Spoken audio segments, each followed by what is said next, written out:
مسلح و طریق الوسطی هی الجاده. الیمین و الشمال مسلح و طریق الوسطی هی الجاده. از این فرمایش که امیر یک قاعده استخراج شده و آن قاعده اعتداله، اصل اعتدال. بله؟ اصل اعتدال یعنی افراط و تفریط ممنوع، بله؟ اعتدال مطلوب. تو چه زمینه ها؟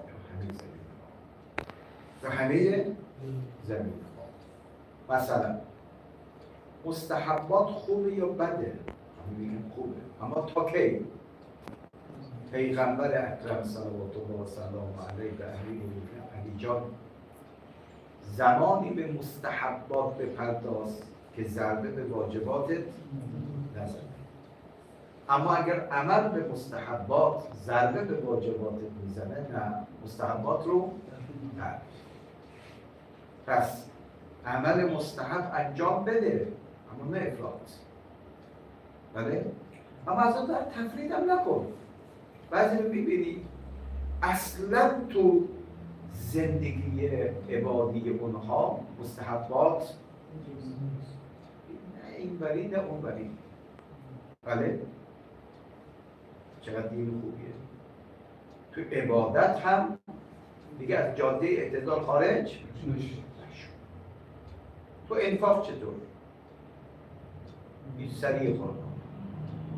به پیغمبر اکرم خدای متعال تو قرآن می‌فرماید که وقتی انفاق میخوام بکنی، انفاق نکن کل البست، یعنی هر چی رو داری بده، فردا برای شکم خود و بچه ها درست نمی‌کنی. دقیقا بودید؟ یعنی افراط.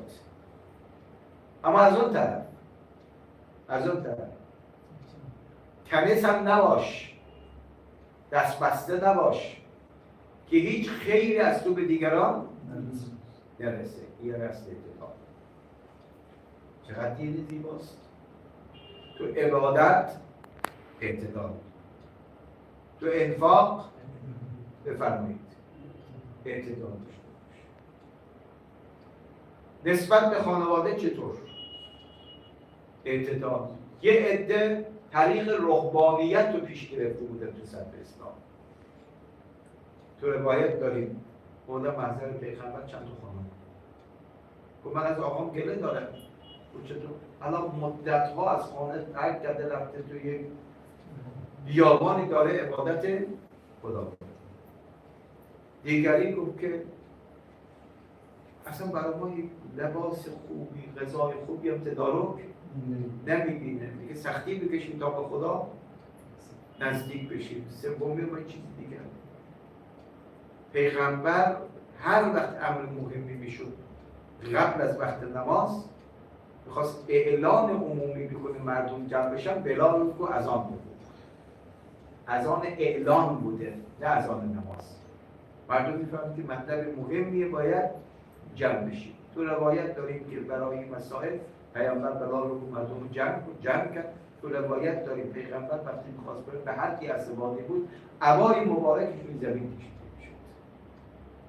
مردم جمع شدن. گویا این دو سه تا مرد رو بیارید.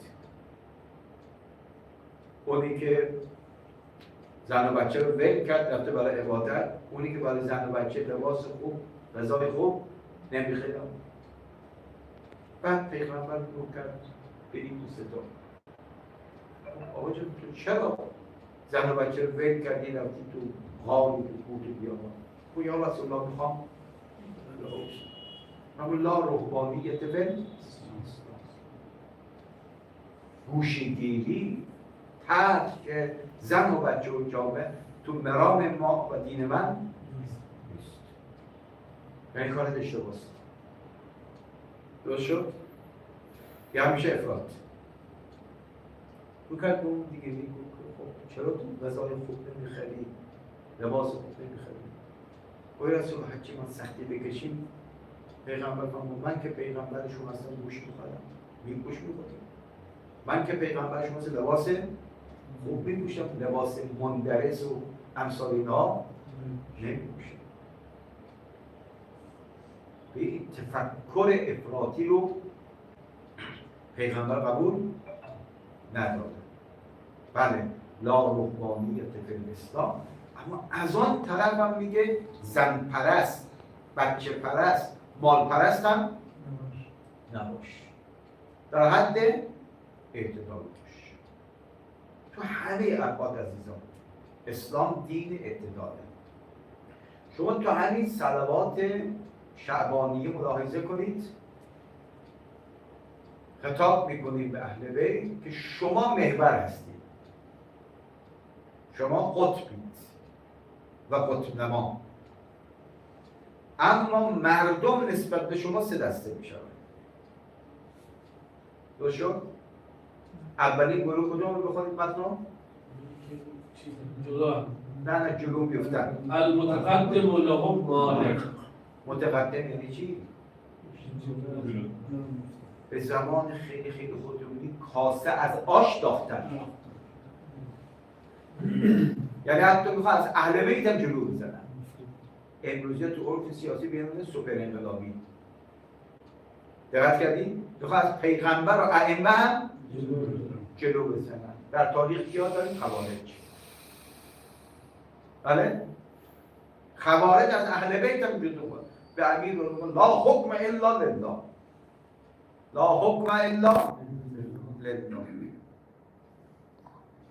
نه معاویه نه توی لا حکم الا امیر چی فرمود؟ کلمت حق یراد به هر باطل. بله لا حکم الا لله، اما این حکم الهی رو کی باید اجرا بکنه؟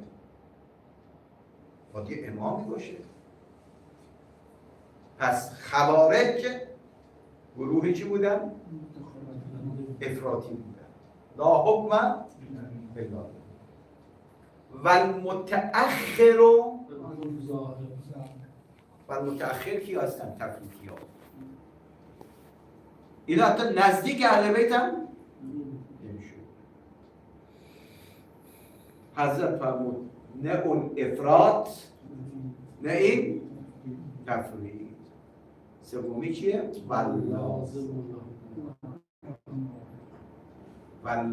لهم لاحق، یعنی اونایی که پشت سرشون هستن، نه از شما جلو میفتن نه عقب میفتن، پا جای پای شما میگذارن. اینا چیه؟ واللازم لهم، اینا کسانی که به شما ملحق میشن. دقت بودید؟ دو گروه به شما ملحق نمیشن، اونی که افراطه، اونی که اهل تفریطه، اما اونی که حد اعتدال داره. اومد به حضرت امام صادق سلام الله علیه آقا فرمود فلانی چقدر منو قبول دارید؟ و اینقدر قبولت دارم که اگر شما یک سیب رو دو نیم بکنید، یه نیم رو بگید حلاله، نیم دیگر رو بگید حرامه. من میگم اونی که گفتی حلاله حلال، اونی که گفتی حرامه حرام. چرا؟ چون میدانم که شما جز به حق حکم نمیدونید. این میشم واللازم. پای این مالک اشتر سلام الله علیه و رضوان الله تعالی علیه هیچ وقت از علی پیشی نکرد و هیچ وقت عقبم نیفتاد. سلمان چرا پیغمبر فرمود سلمان و منا اهل بیت؟ چون نه افراط داشت نه تفریط. اما همینجور این خط استمرار داره. هیچ وقت سعی کنیم که از جاده اعتدال خارج نشویم. تو کدام زمین‌ها؟ تو همین زمین، چه افعال افراطی چه تفریطی. بنده نمونه ها دارم. حمدالله ما داشتیم یک زمانی بودن که دل شب بلند بشی عسا ان یبعثک که مقام محمودا، که اهل نماز شب بشید. هم بحث ما بودن 3 ساعت قبل از اذان صبح بلند میشد برای نماز شب. این پیشانیش جای مر افتاده بوده. روز که میاد سر کلاس چرت میزد. دقت کردی؟ درس واجب بود، نماز شب مستحب. این همون جمله پیغمبره، هر وقت مستحب ضربه به چی بزنه؟ واجب بزنه. یه زمان اینجوری بود، یه زمانی به کلی اینا رو گذاشت کنار، حتی نماز صبحش هم قضا میشد. واقعا این که امیرالمؤمنین فرمود 2 گروه درباره من علی اهل جهنم شدن، محب خان و شیعی که در محبت من علی چیکار میکنه؟ غلو میکنه، مرا به حد الوهیت میرسونه. اما از اون طرف دشمنی که در دشمنی من افراط میکنه، میگه علی نماز هم این 2 گروه در حق من به هلاکت رسید. هلک فیه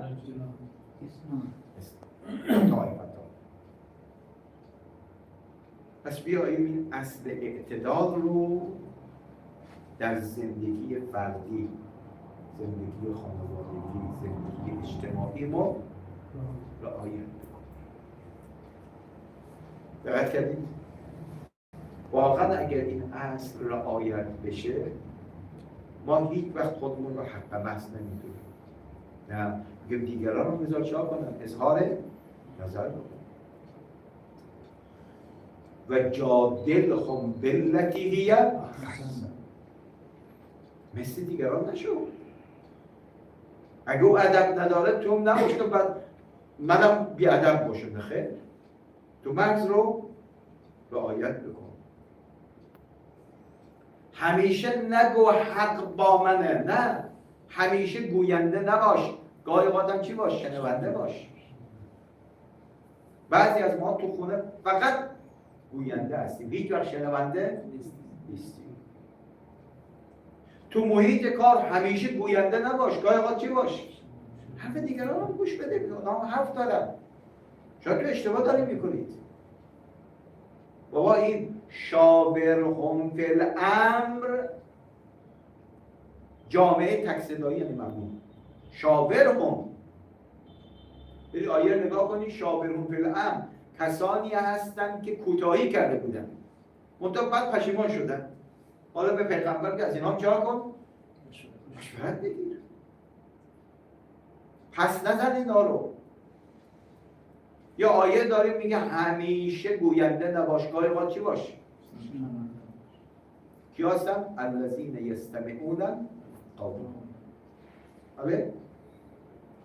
الذین یستمعون، منتها یه انصاف داشته باش.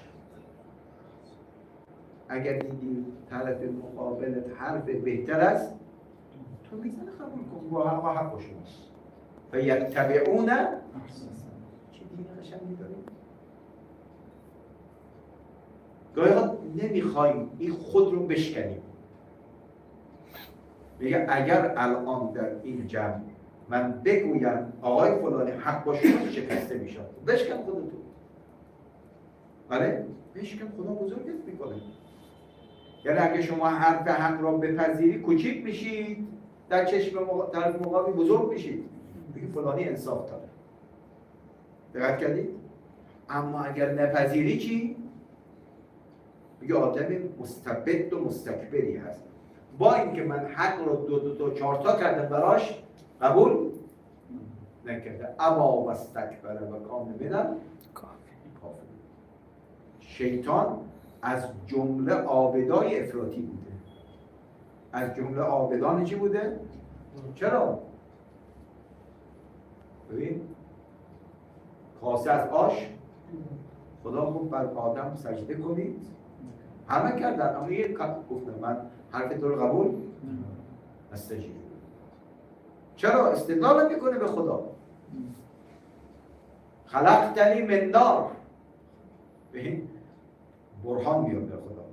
منو از آتش خلق کردی، آدم را از خاک خلق کردی. آتش بر خاک برتری داره، پس من بر آدم چی دارم؟ برتری دارم. چرا به منی که برتر از آدمم میگه سجده بکن؟ این فرمان درست شد؟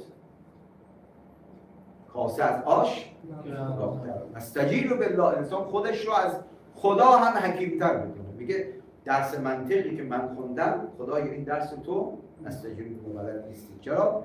اگه یه دو چهار تا میکردی به من شیطان نمیگفتی بر آدم چرا کن؟ سعی خطابون فخرج انک رجیم. بله؟ برو دیگر چشمم افتادی از چشمم. کسانی که این روحیه دارن پیرو همین شیطانه. یعنی کسی که حق براش روشن شد، در روایت داریم هیچ وقت با حق کشتی نگیر که زمین میخوری. متن روایت با حق کشتی نگیر که زمین میخوری. با حق کشتی نگیر یعنی چی؟ یعنی در مقابل حق نایست، مقاومت نکن. وقتی مطلبی روشن شد که حق رو بپذیر. و هیچ وقت هم در پذیرش حق آدم کوچیک نمیشه، بزرگ میشه. این روایت امیرالمومنین شما چی میگید در آستانه شهادت به امام حسن؟ حسین فرمود غولا الحق، حق را بگید ولو به ضرر شما باشه، ولو به ضرر شما. پس بیاییم این صلوات شعبانیه رو این فقره شد و المتقدم هم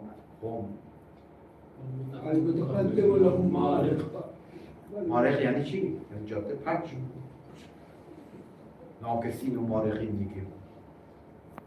و المتأخر عنهم زاهق و مقدش و لازم لاحق. سعی کنیم نه مارق باشیم نه زاهق باشیم، بلکه لازم باشیم. لازم رو میگه چی؟ میگه فلانی شاگرد پادر رکابه. پادر رکابه یعنی همیشه آمادگی داره. آمادگی به چی داره؟ میگه جایی که امام بگه ساکت، میگه چشم. حرف بزن، چشم. بچین، چشم. برو.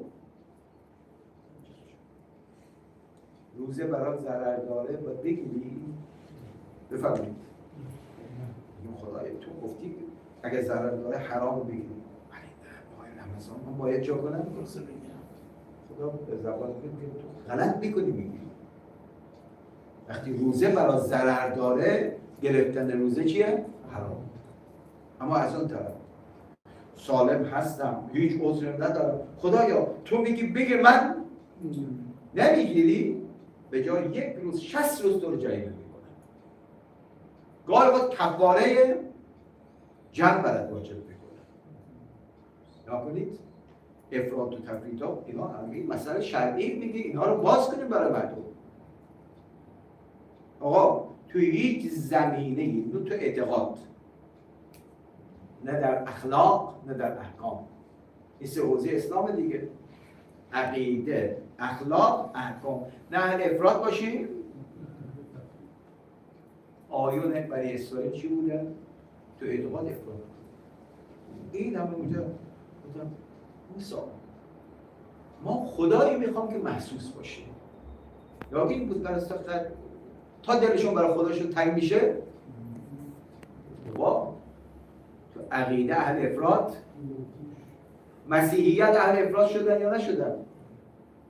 خدا ها بله ابن و ابن و روح القدس. آخه بابا خدای بزرگ اب، عیسی یکی هم باشه روح القدس. سه تا خدا دارم باشه میزن یا من میگه اصلا قابل جمع نیست. این میشه افراط. افراط در عقیده. اخلاق که مثال زدن دقیقا بعضی لام تا کام حرف نمیزد، میگه سکوت. سکوت بجا. اما اگه سکوت نابجا باشه چی؟ بله؟ اون جایی که باید از حق دفاع بکنی روزه سقوط بگیری، فردا قیامت مؤاخذت میکنن. درست شد؟ اون جایی که نباید حرف بزنی اینجا مؤاخذت میکنه، میشه خروسی بی محل. نه چی باش؟ بجا همه چیز دین ما درسته. تو عقیده اعتدال، تو اخلاق اعتدال، تو احکام مدد گرفتیم قاعده از کدوم؟ فرمایش علی بود. الیمین و الشمال و مله و طریق الوسطی. چپ برو راست برو. بابا جاده مستقیم رو بگیر تو رو به مقصد میرسون. انشاءالله که به برکت کلام المؤمنین همیشه تو همه زمین ها ما اهل اعتدال باشیم. کسی اهل اعتدال باشه فرمون لاحقیم، یعنی همیشه زیر سایه اهل بیت علیهم السلام هستیم. اما اگر اهل اعتدال نباشیم باید بریم زیر سایه دیگر. دقت کردید؟ باید بریم زیر سایه دیگر.